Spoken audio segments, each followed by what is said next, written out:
Price is no stranger to most of you in Canada. He really is Canada's preacher. He has a marvelous ministry on television called Living Truth, but he is the pastor of the 4,000 strong People's Church, which is still one of the highest profile missions churches in all of the world, with a terrific commitment to reaching the lost. Charles, welcome. Thank you. You're following your wife, who says you're not hot stuff. I'm sure. It's a dream. I'm sure she was just being facetious. It's been what, 11 years? 11 years this weekend, actually. Is it hard to believe, 11 years? It is. The time has gone extremely fast. Yeah. We had our induction service on the 9th of September 2001, 2 days before the infamous 9/11. Right. So that was 11 years ago this weekend. Are you feeling like you're sort of a Canadian yet? Well, we have Canadian citizenship. Yeah. There were some pension advantages in that.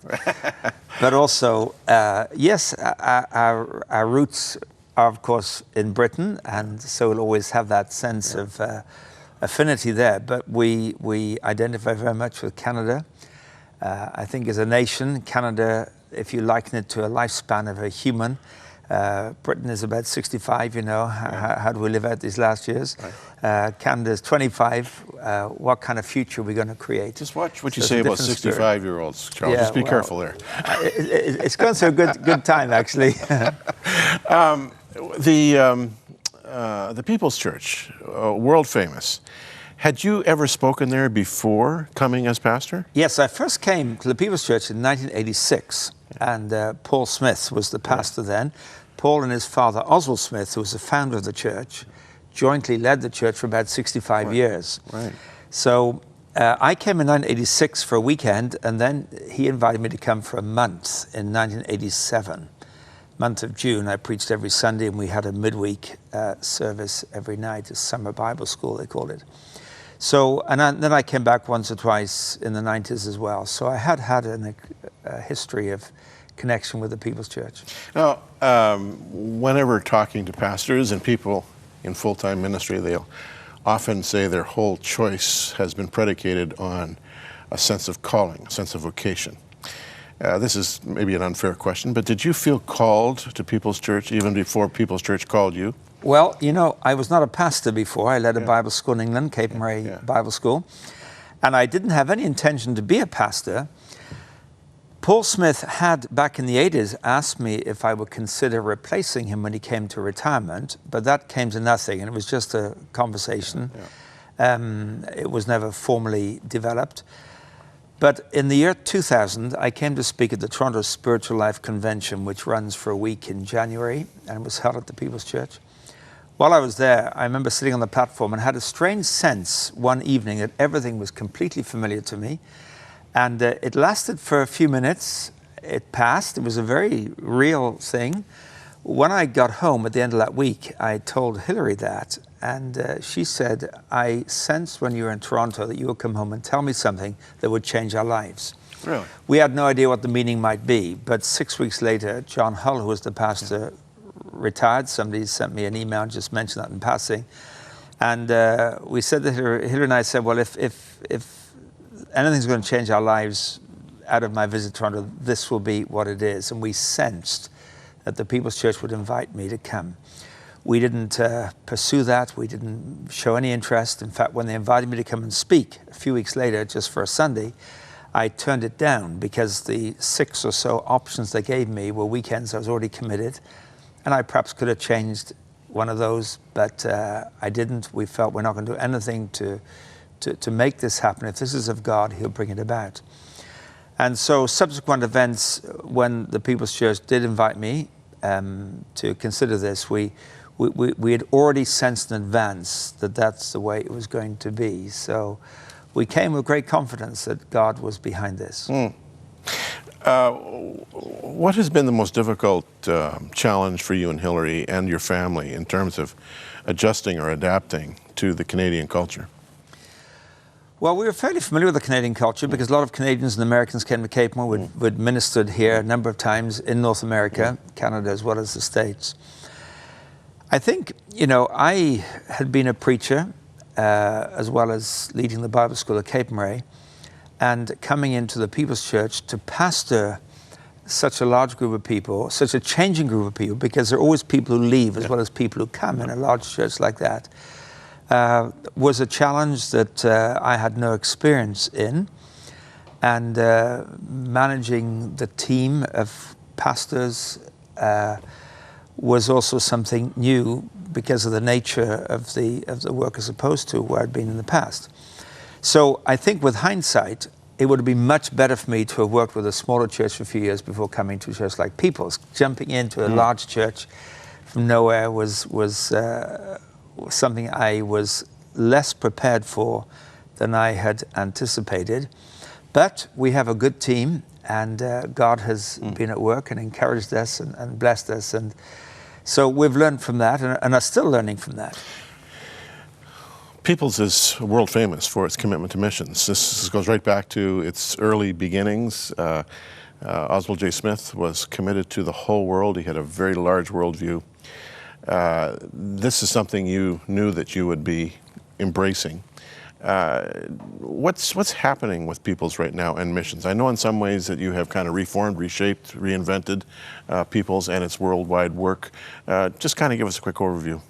Well, the giving to missions has always been a very strong thing at the People's Church. We have three sources of giving now. One is our faith promise every year, which people commit to. We have special offerings for special projects, which people respond very generously to. And we use television also once a year for 3 Sundays to profile some ministry and invite people to participate in that. Last year, we gave over $4 million to missions in total. And $2.5 million of that would be from the church itself. And the other would be from Living Truth? Yes. Right, your television program. Yes. Is there any sense from the people that there'll be any expansion of the missions vision? Like when you're giving $4 million, people would say, well, you know, just manage that, keep it at that level.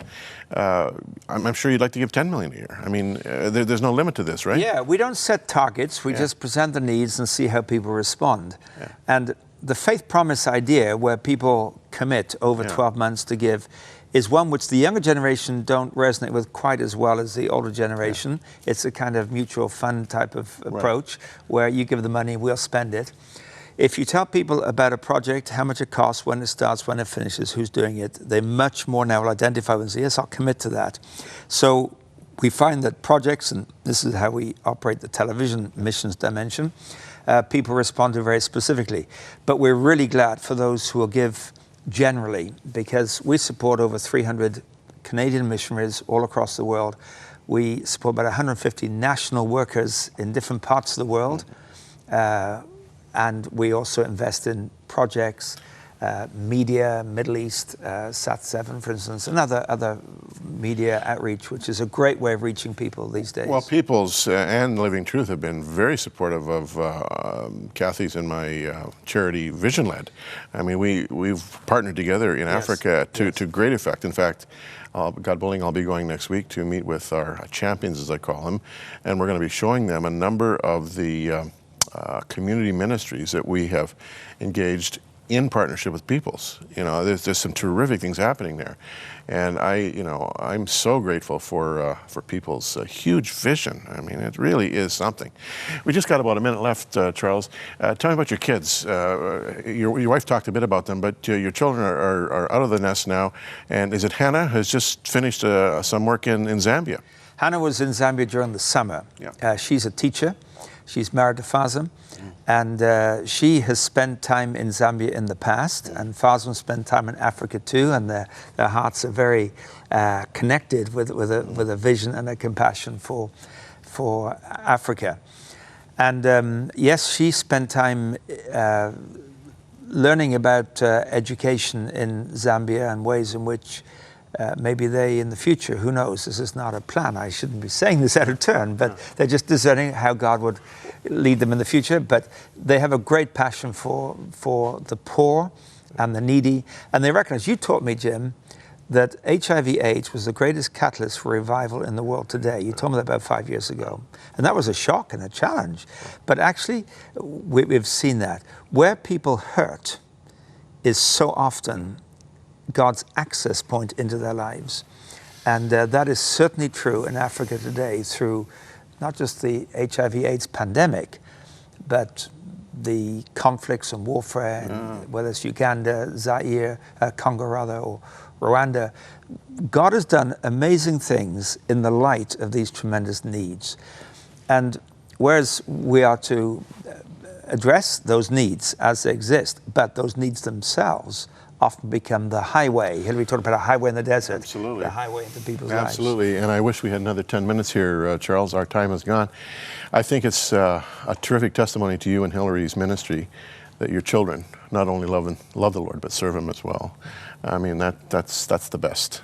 And thank you for coming our way.